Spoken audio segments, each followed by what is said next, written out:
My wife says I'm burning out. I think I'm fading away. You know that feeling when you wake up from a deep sleep, but you're not really awake? That thick, gray fog that separates you from the world, that makes every thought a struggle, every decision a monumental effort. For the last 6 months, that fog has been my life. It's my constant companion. At 48, Paul Miller, a man who built a career on precision and sharp lines as an architect, suddenly find myself living in a blurry, exhausted haze. My coffee stopped working months ago. My focus, which used to be laser sharp, now shatters if I look away from my computer screen for more than a minute. The crisp, clean blueprints I used to be able to read in my sleep, visualizing entire buildings in 3 dimensions, now start to look like meaningless, squiggly lines after a few minutes of staring. It's terrifying. My doctor, a good man named Adams who I've trusted for 20 years, calls it burnout. A classic case, he said during my last visit, looking at me over his spectacles with a sympathetic gaze. You're a textbook high achiever, Paul. You've been running in the red for too long. You need to slow down. Take some serious time off. Delegate more. He prescribed rest.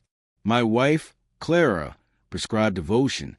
And let me tell you, her devotion has been total, almost suffocatingly so.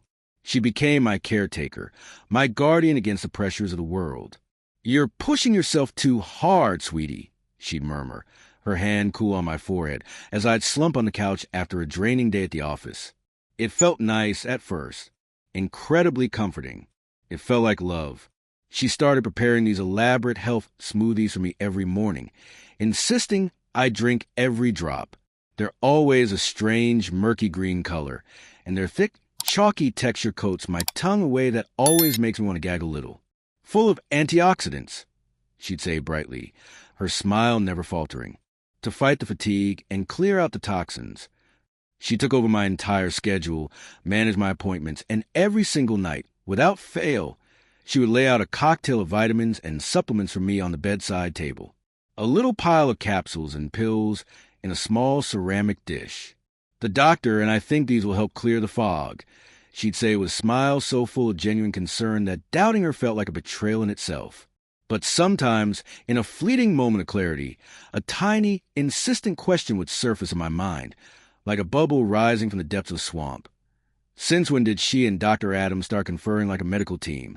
I couldn't remember ever giving her permission to discuss my health with him directly, but then the fog would roll back in, thick and comforting, and the thought would dissolve. I started making mistakes at work. Real mistakes. Small at first. Forgetting a client's name during a crucial Zoom call, misplacing a blueprint I'd just been holding in my hand. Trivial things. But they started to pile up like small stones that eventually caused an avalanche. Then they got bigger. Last week, I completely missed a final zoning submission deadline for our firm's biggest project of the decade. A multi-million-dollar error that my partner, David, had to scramble for 2 days straight, calling in every favor he had just to fix it. He was incredibly understanding, of course. Don't worry about it, Paul.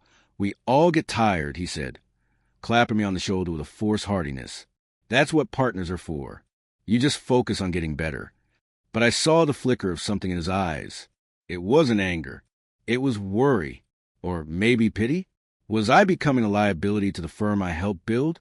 The fog in my mind felt less like a symptom of fatigue and more like a rising tide, threatening to drown the man I used to be. This impenetrable mist had become the central motif of my life. It was a sensory deprivation tank I couldn't escape. Last night, I couldn't sleep. The low hum of the house felt louder than usual, pressing it on me. I went downstairs for a glass of water, and that's when I saw her tablet on the kitchen counter, left unlocked. An email notification was on the screen, a new message that had just arrived. It was from a Dr. Evans, a name I'd never heard her mention. The appointment was scheduled for next Friday, and the subject line made my blood run cold, cutting through the fog like an icy wind. It said, PM Competency Assessment, PM Paul Miller. My initials, a competency assessment? Why was my wife, the woman who was supposedly nursing me back to health, scheduling a competency assessment for me behind my back? A competency assessment. The words echoed in my head all night. a dissonant chord in the quiet symphony of my supposed burnout. Why would Clara do that? And who the hell was Dr. Evans? My mind, sluggish as it was, tried to construct a logical reason. Maybe she was just being thorough. Maybe Dr. Adams had referred her to the specialist, and she was trying to handle it herself to spare me the extra stress. It made sense, right? A wife, worried sick about her husband's deteriorating mind, taking proactive steps. That was the story of a loving spouse. But it didn't feel right. It felt clandestine. The secrecy of it was a splinter under my skin. The business trip to Chicago was her idea, planned weeks before I saw that email. Just 3 days for the architects' convention, she'd said, her voice a melody of sweet reason. A change of scenery will do you good. Get you out of this house, out of your routine. I was too tired to argue. Honestly, the thought of navigating an airport, of the crowds and the noise, felt overwhelming. But she handled everything. She booked the flights, the hotel, even packed my bag with a practice efficiency that was both helpful and, in a weird way, infantilizing. She laid out my suits, my ties, my socks, and I packed all your vitamins and supplements in a travel case, she'd said, holding up a neat, labeled plastic container with little daily compartments. It was a kind gesture, a loving one. So why did it feel like she was packing my medication for a stay in a long-term care facility? Don't forget to take them, Paul, she'd added, kissing my cheek. For me, the first day in the sterile, beige hotel room was a blur. I sat through presentations on sustainable urban design, but the words just washed over me. I remember the drone of the speakers, the aggressive air conditioning that made my skin feel dry, the bad hotel coffee that tasted like burnt plastic. I ate a dry, overpriced club sandwich from room service and stared out the window at the gray Chicago skyline, feeling utterly disconnected from it all. That night, I dutifully took the little pile of pills from the Tuesday compartment of the travel container she'd prepared. I slept for 10 solid hours and woke up feeling even more exhausted than before, the fog in my head so thick I could almost feel its texture against my skull. But on the second day, a small miracle happened, or rather, a small act of profound forgetfulness. I was running late for a morning session I actually wanted to attend, a talk by a Pritzker Prize-winning architect I'd admired for years. I showered in a rush, threw on my clothes, grabbed my laptop, and bolted out the door. It wasn't until lunchtime, as I was sitting in a crowded food court, that I realized I had completely forgotten to take the little pile of pills from the Wednesday compartment. My first thought was a jolt of guilt. Clara will be disappointed. I shrugged it off. What difference could one day really make? I decided to skip the afternoon sessions. I couldn't bear the thought of another darkened conference room. I needed air. Real air. I walked along the river, the cold Chicago wind sharp against my face, a bracing slap of reality that felt more real and invigorating than anything I'd experienced in months. I drank a black coffee from a street vendor that tasted wonderfully bitter and strong, and it actually worked. I felt a jolt of alertness. I even ate a hot dog from a cart, loaded with mustard and relish, something the health-conscious Clara would have been horrified by. And as the hours passed, something strange and wonderful happened. The fog. It began to thin. It wasn't a sudden parting of the clouds.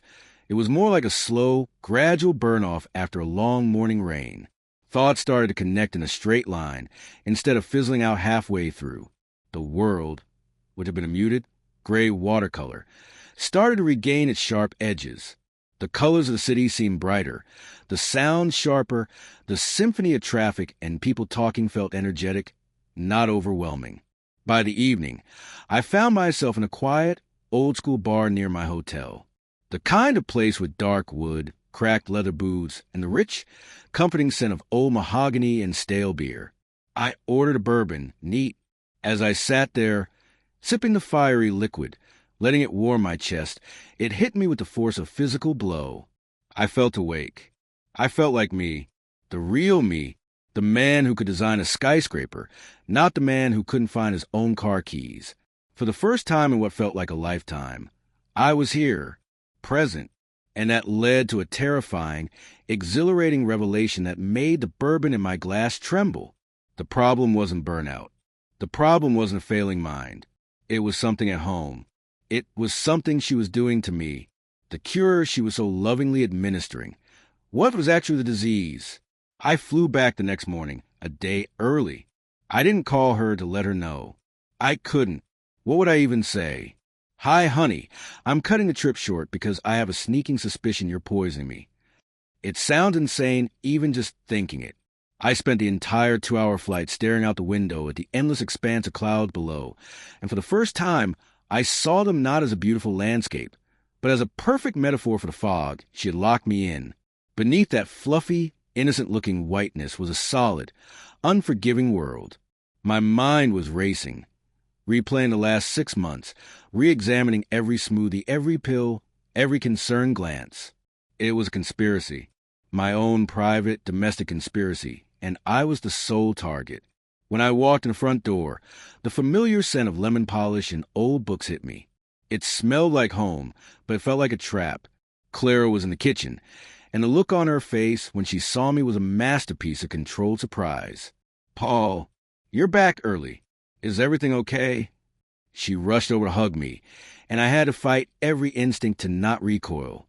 Her hug felt like a cage. "I was so worried about you being all alone," she said, pulling back a look at me, her eyes scanning my face. "You still look so tired, baby."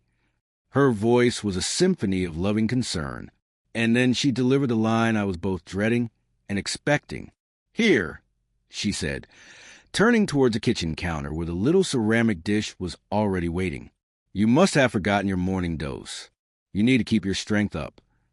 I looked at her, at this woman whose face I knew better than my own, the woman I'd shared a bed with for 15 years, and for the first time, I saw a stranger. The warmth in her eyes looked rehearsed. The concern in her voice sounded like a line from a script she'd memorized. My heart was pounding, a frantic drum against my ribs, but my face remained a mask of weary resignation.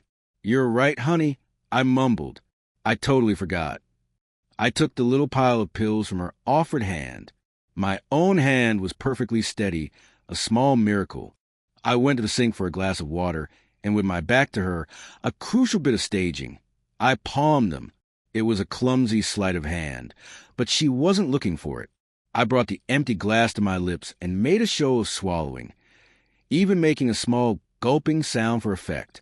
"Thanks, honey," I said, my voice sounding disgustingly normal. "I don't know what I'd do without you." I felt the chalky dust of the pills on my palm, a gritty, physical residue of her betrayal. I had to know for sure. Was I going insane, or was I being driven there? That night, my mind was a whirlwind. I couldn't just accuse her. It would be my word, the word of a man who was professionally diagnosed with burnout and cognitive issues, against hers, the word of a loving, doting wife. I needed proof, irrefutable proof. Lying in bed, pretending to be asleep, I made a decision. I was going to become a detective in my own life. What an absurd, terrifying thought. While she slept, her breathing soft and even beside me, I slipped out of bed and went to my study. The moon cast long shadows across the floor. I opened my laptop and, using a private browsing window, I ordered a tiny high-definition nanny cam, the kind disguised as a USB charger. Small, discreet, and devastatingly effective. If the online reviews were to be believed, it would arrive in 2 days. The game had changed. I was no longer a patient. I was an investigator, and my home was now the crime scene. For a week, I lived a double life. And let me tell you, it was the most exhausting performance of my entire career. Far more draining than pulling an all-nighter to finish a project. In front of Clara, I had to be the same foggy, confused Paul. I'd shuffle through my days, sighing with a deep, theatrical exhaustion that, ironically, was becoming less of an act. The mental energy it took to maintain this facade was colossal. I'd thank her for the smoothies, for the vitamins, for her endless, soul-crushing patience. "I don't know what's wrong with me, honey," I'd mumble, letting my head fall into my hands. "I feel like I'm disappearing." And she would stroke my hair, her touch feeling like spiders on my skin, and whisper, "It's okay, baby. I'm here. We'll get through this together." Inside, I was a different man. I was alert, sharp, and fueled by an ice-cold, burning rage that was almost metallic in its taste. Every morning, I'd take the green, chalky smoothie from her hand, smile weakly, and then, with the stealth of a cat, I'd pour it down the bathroom drain while the shower was running. The gurgling sound of the drain swallowing the thick liquid felt like a small, secret victory. I'd go through the motion of swallowing the pills she laid out for me, the small capsules feeling like poison pellets in my hand, before I'd flush them down the toilet. And with every day that passed, every dose I skipped, the fog receded further. My mind, once a swamp of confusion, was becoming a crystalline palace of logic and fury. The clarity was so sharp it was almost painful. The camera arrived in a discreet brown Amazon box, just as promised. It felt heavier than it should, charged with a terrible potential. Installing it was nerve-wracking. My hands were slick with sweat, my heart pounding a frantic rhythm against my ribs. I chose a moment when Clara was out getting groceries. I plugged it into an outlet on the kitchen counter, half hidden behind the fruit bowl. The angle was perfect. It had a clear view of the countertops, the stove, the sink, the entire stage where she performed her daily ritual of care. It felt like a fundamental violation, a perversion of everything our home stood for. The kitchen, once the heart of our life together, the place we'd dance to old records while cooking pasta, the place our friends would gather during parties, was now a crime scene waiting to happen. Our open-plan living space, which I had designed myself with so much pride to symbolize honesty and connection, now felt like a stage for a very dark play. That night, I had to feign a splitting headache to go to bed early. "My head is just pounding, honey," I mumbled, pressing my fingers to my temples. "The light is killing me. I think I'll just turn in." It was the only way I could be sure to be awake later, alone in my study. I lay there in the dark, pretending to be asleep, listening for the soft sounds of her movements downstairs, the TV, the clinking of glass, the rustle of a magazine. It felt like an eternity. Every creak of the house was a potential threat. Was this all in my head? The thought kept circling back, a vulture of doubt. Was I so broken that I was inventing a grand conspiracy to explain my own professional and personal failure? Was I the villain of my own story? Finally, after what felt like hours, I heard her footsteps on the stairs. I watched her silhouette move through the darkened bedroom. I waited until her breathing beside me was deep and even, a soft, rhythmic sound that used to bring me comfort and now filled me with dread. Then I carefully, silently slipped out of bed. I crept to my study like a thief in my own home, the floorboards cold beneath my bare feet. I closed the door without a sound, sat down at my desk, and opened a live feed on my laptop. My hands were shaking so much I could barely type in the password. And there it was, my kitchen, silent, empty, bathed in the pale, ghostly light of the moon coming through the window. I almost gave up. What am I doing? I thought, this is insane. And then I saw her. The live feed on my laptop was grainy, the colors washed out by the low light of the kitchen. It was strangely hypnotic. For a long time, nothing happened. Just Clara, humming softly to herself as she tidied up, wiping down counters that were already clean.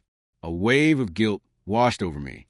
My hope and my dread waged a silent, vicious war in my stomach. Maybe I am wrong. Maybe I am just paranoid. I'm spying on my own wife. I was almost ready to shut the laptop, to delete the footage, and admit defeat to my own runaway imagination. And then she did it. She walked over to the pantry. She didn't just open it. She reached behind a large bag of flour on the top shelf and retrieved a small, gray, locked box. It was a simple metal cash box, the kind you buy at an office supply store. I'd never seen it before in my life. She opened it with a tiny, silver key that she wore on a thin chain around her neck, a chain I always thought held a sentimental locket from her grandmother. The contents of the box came into view as she placed it on the counter, directly in the camera's line of sight. My breath caught in my throat. Inside were not vitamins. They were rows of small, white, prescription pills. She consulted a note on her phone, her brow furrowed in concentration. Then she carefully counted out 3 of them, 3 little white pills. She dropped them into a small, dark stone mortar and pestle. One I bought for her on our anniversary trip to Italy. I remember that day so clearly. We'd been happy, browsing a little market. She'd said she wanted it for grinding fresh spices for her cooking. Now, with chilling rhythmic efficiency, she began to grind the pills into a fine white powder.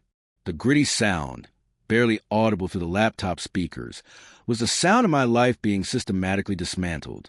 I leaned closer to the screen, my face inches away, my breath fogging the corner of it. I had to see. I zoomed in on a prescription bottle in the box, the image pixelating slightly, but it was clear enough. The label was stark white. The name on it was mine, Paul Miller, and the drug was Seroquel. I fumbled for my own phone, my fingers feeling like clumsy sausages, and typed the name into a search engine. My hand was shaking so badly it took 3 tries. The results came up instantly, a sterile blue and white web page, an antipsychotic, used to treat schizophrenia and bipolar disorder, and the common side effects listed in cold clinical bullet points: drowsiness, dizziness, fatigue, and cognitive impairment. The fog. It had a name, and it had a source. She wasn't trying to heal me. She was systematically, chemically inducing my symptoms. She was the architect of my illness. I watched, mesmerized with a frozen horror, as she carefully scooped the white powder from a mortar and stirred it into the blender pitcher where she'd already placed the ingredients for my morning smoothie. Her movements were precise and practiced. This wasn't the first time. This had been going on for months. But the real twist, the thing that will haunt me forever, wasn't just what she was doing. It was the expression on her face. There was no malice, no anger. There was nothing, just a blank, detached efficiency, like a lab technician preparing a specimen. Where was the Clara I married? The woman who cried during sad movies? Who was this automaton in my kitchen?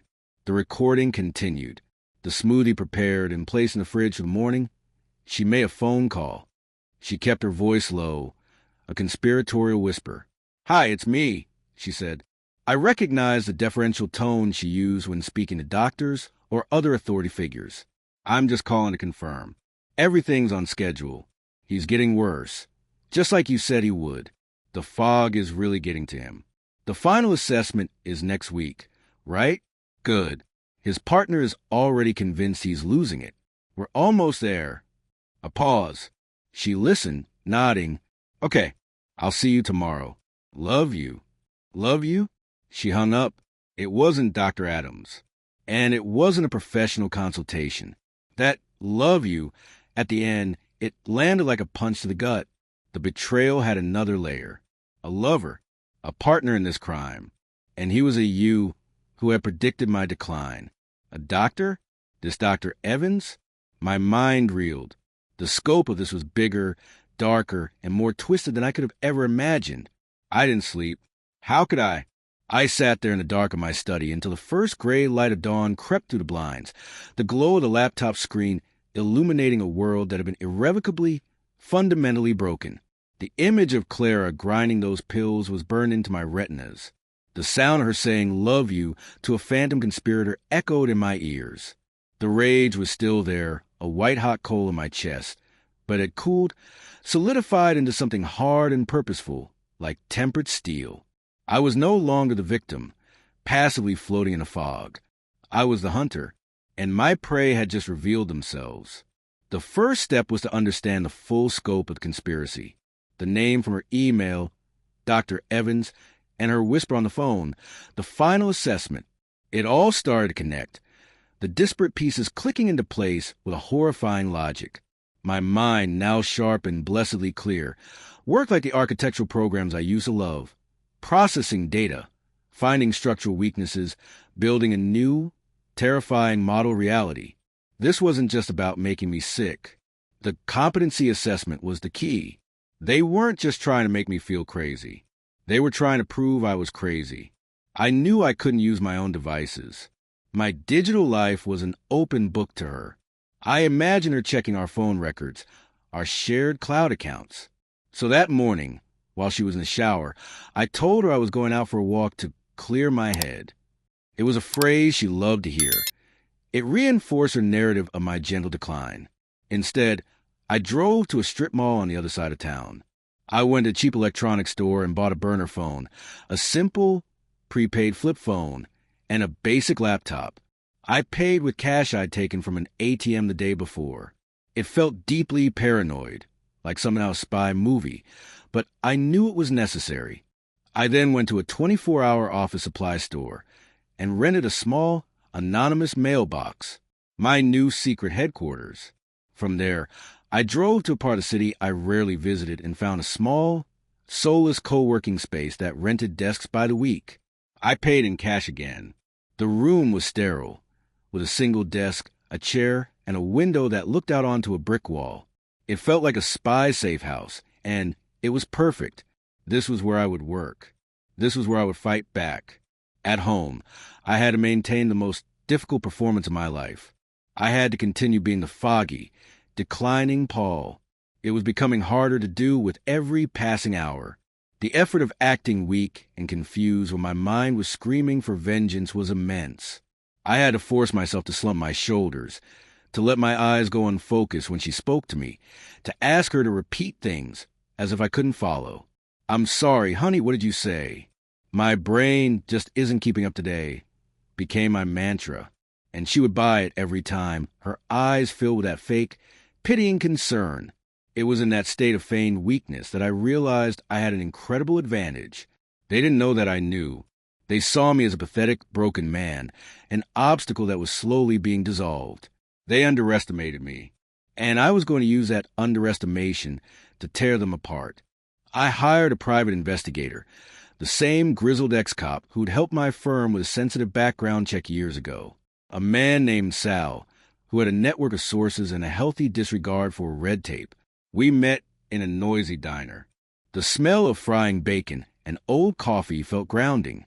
"I need you to find out everything you can about a psychiatrist named Dr. Mark Evans," I told him, sliding a thick envelope of cash across the sticky table. "I want to know about his financials, his professional history, any complaint against him, everything. And I need to know his connection to my wife, Clara Miller." Sal didn't ask why. He just nodded, pocketed the envelope, and said, "It'll be messy." "I'm counting on it," I replied. While Sal was digging, I focused on my own part of the investigation. The information started to flow from him within 48 hours. A dark and dirty river of deceit delivered in cryptic text messages to my burner phone. Each new piece of information was like a stepping stone, leading me further into the swamp they had created for me. Dr. Mark Evans wasn't just a therapist. He was a therapist. A forensic psychiatrist, to be precise. His specialty, according to his own slick, professional website, filled with photos of him looking wise and compassionate in a leather armchair, was providing expert testimony on matters of mental competency in corporate and legal disputes. He wasn't a healer. He was a hired gun for hostile takeovers, a man who could legally declare a CEO unfit to run his own company for the right price. The symbolic motif of my life shifted from fog to a blueprint, a dark, intricate blueprint of their plan. I was no longer lost. I was reading the schematics of my own destruction. And then the PI sent me the first photo. It arrived as a picture message, grainy and taken from a long distance. It showed Clara and Evans having lunch at an expensive restaurant downtown. It clearly wasn't a doctor-patient meeting. They were laughing, sharing a bottle of white wine, his hand resting intimately on hers across the table. They looked like a couple. A happy, successful, carefree couple. The betrayal was deeper than I could have ever imagined. It wasn't just my mind and my company they were after. It was my entire life. They weren't just trying to get rid of me. They were building a new life for themselves on the ruins of mine. The casualness of their intimacy, the sheer public audacity of it, made me physically ill. The PI's next report, delivered in a sealed manila envelope left for me at my rented mailbox, was a final nail in the coffin of the man I used to be. My partner, David. I'd asked Sal to do a deep dive on his finances, just a hunch. Inside the envelope were bank statements, and they showed a series of regular, untraceable cash withdrawals over the past 6 months.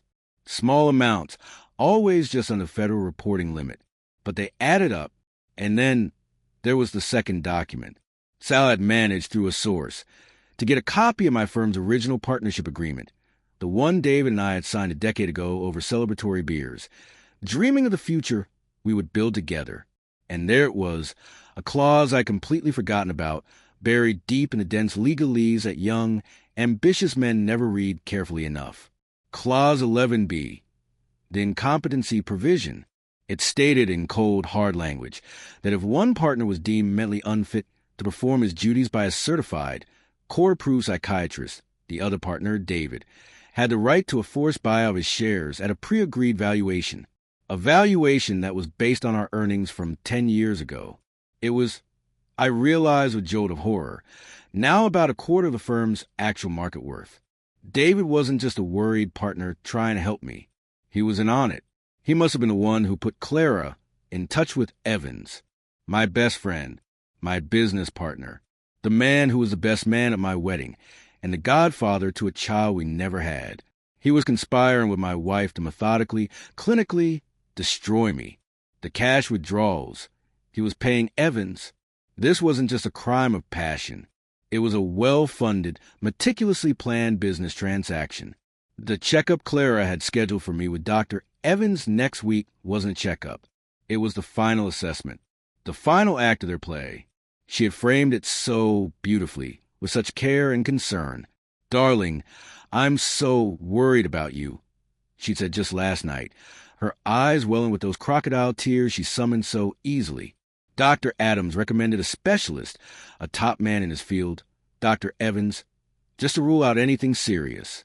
For my peace of mind, Paul, please do it for me. It was a perfect, elegant checkmate move.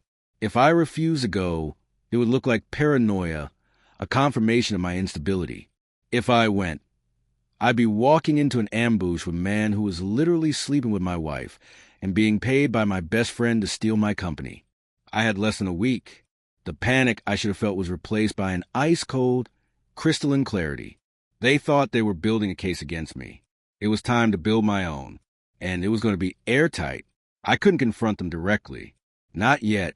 A grainy photo and a nanny cam video of my wife making a smoothie would be powerful, yes, but in a courtroom, it could become a messy, drawn-out battle.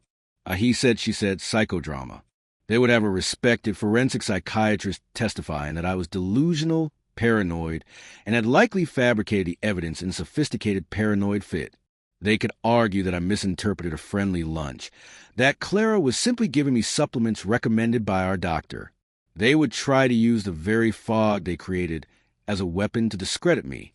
No, a direct confrontation was what they would expect from a broken, emotional man. I needed to be smarter. I had to out-gaslight the gaslighters. My feigned illness was now my greatest weapon. I leaned into it. I became the character they were writing for me. But I was in control of performance.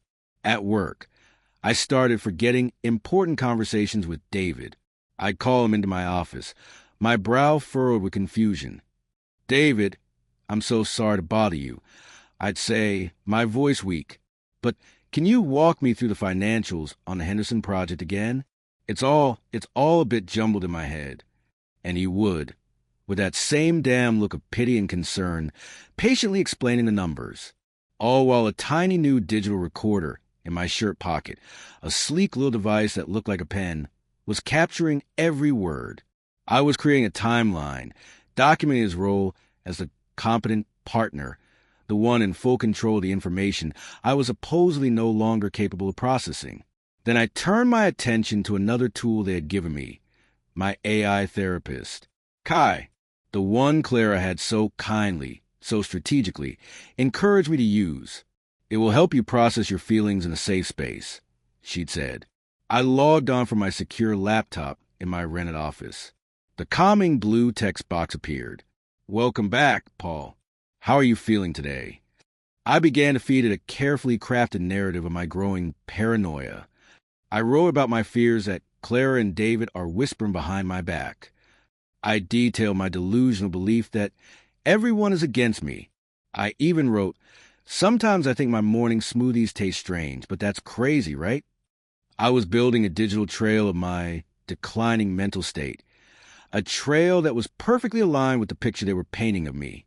I was sure Evans, as part of his assessment, would have advised Clara to get me into some form of therapy. It was a perfect way to gather evidence, and I was certain they were monitoring it, either through our partner sync feature or some other backdoor.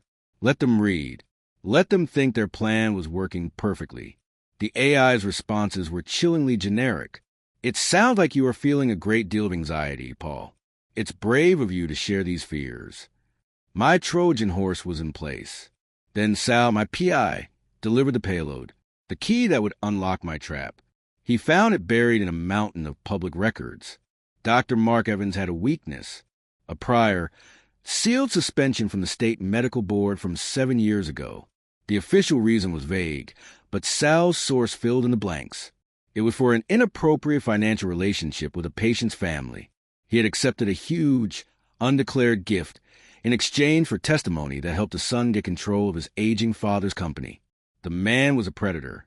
He was greedy, and he was arrogant enough to think he wouldn't get caught again. It was time to set the trap. Not for Clara.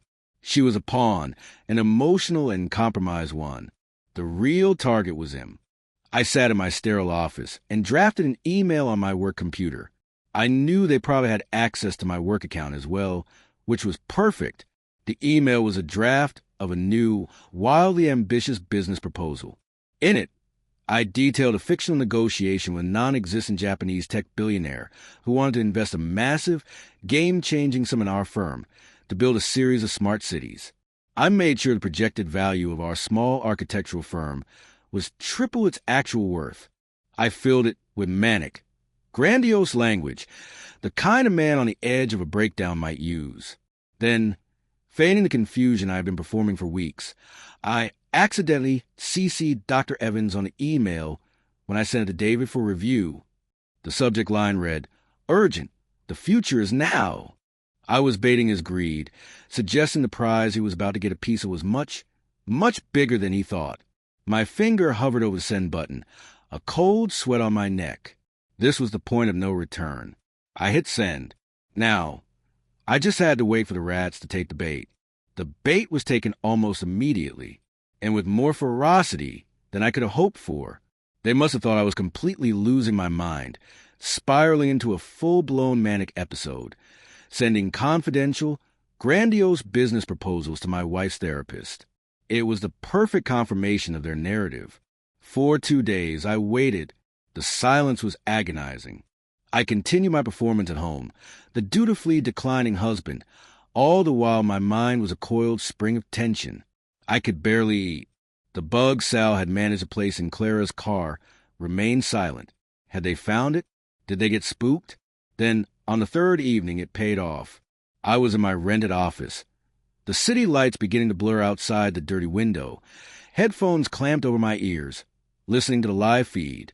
It was a strange, voyeuristic feeling, listening to the intimate sounds of my wife's life without me, the click of her turn signal, the pop music on the radio.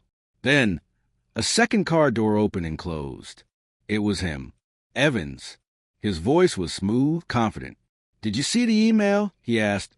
No preamble. "Of course I saw it, Mark," Clara replied, her voice tight with anxiety. "He's completely lost it.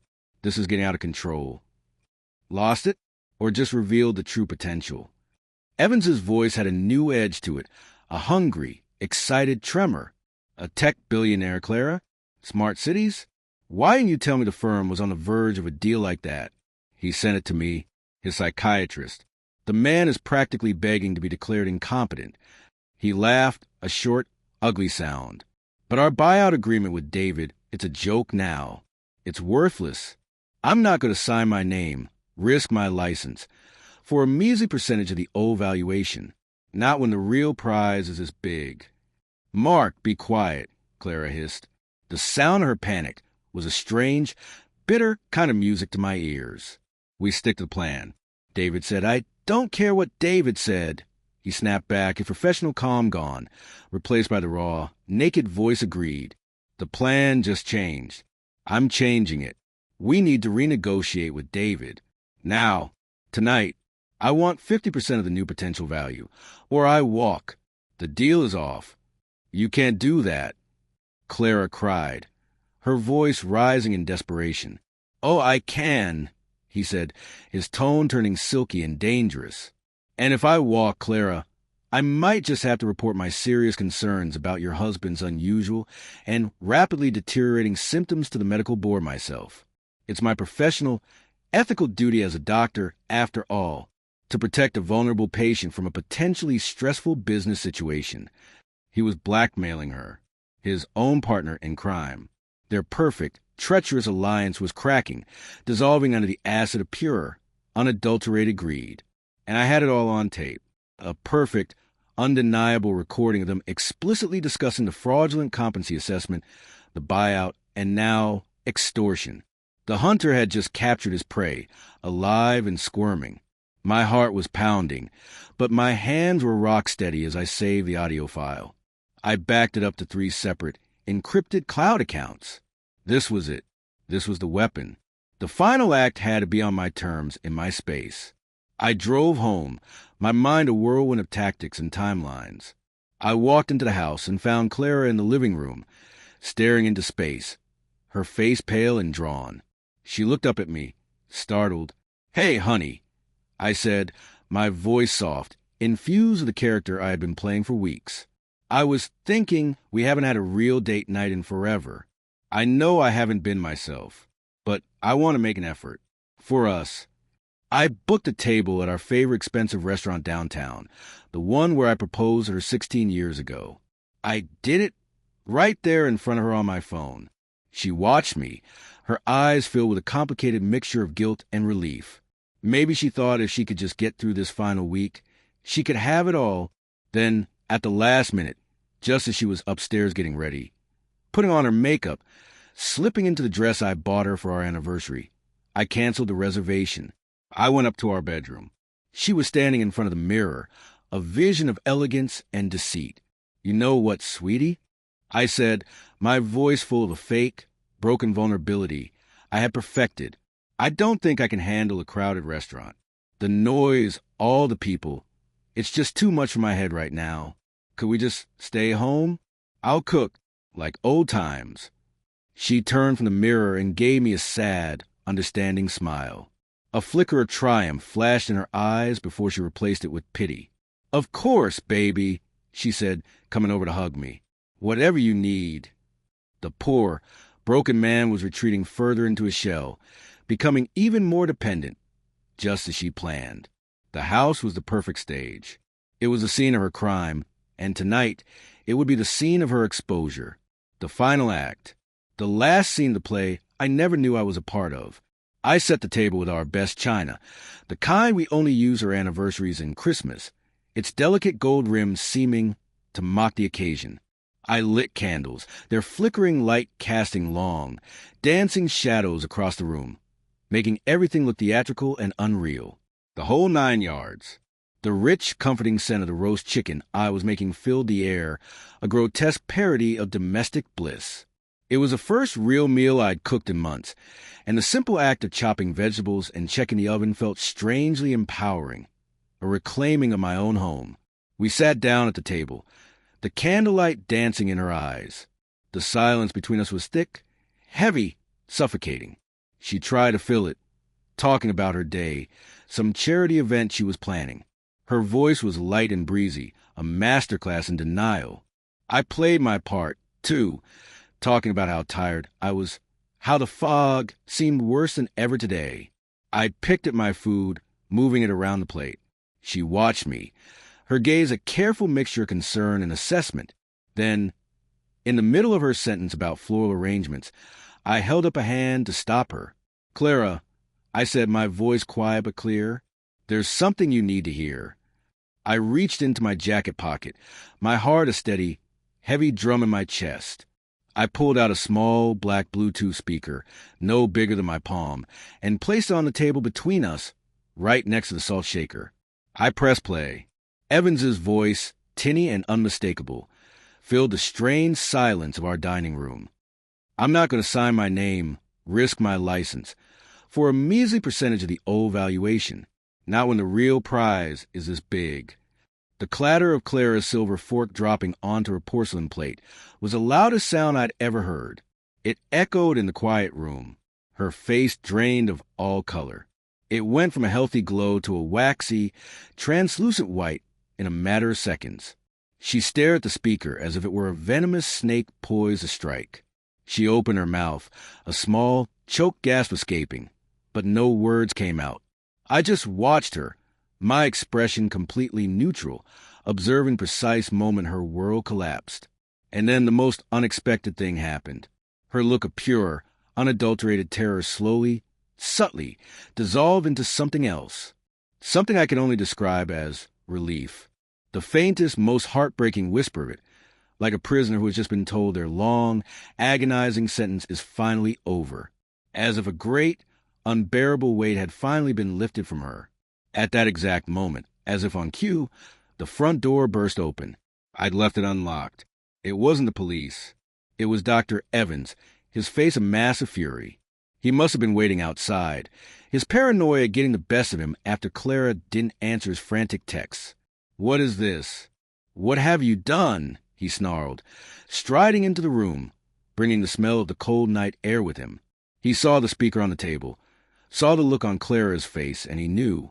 The trap was sprung, and all the players were finally on stage. The final standoff. It wasn't dramatic, not like in the movies with shouting and overturned tables.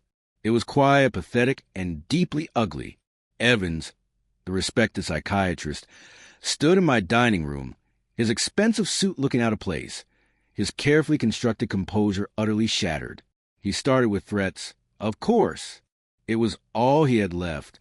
He would paint me as a delusional, paranoid man who was illegally recording his wife and her doctor. He would ruin me professionally and personally. He would have me committed.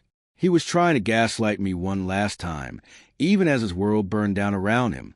Clara just sat there, silent, staring at her plate, a single tear tracing a slow path down her cheek. A broken accomplice in a play that had gotten far out of her control. "It's too late for that, Mark," I said, my voice calm and steady. I picked up my wine glass and took a slow, deliberate sip.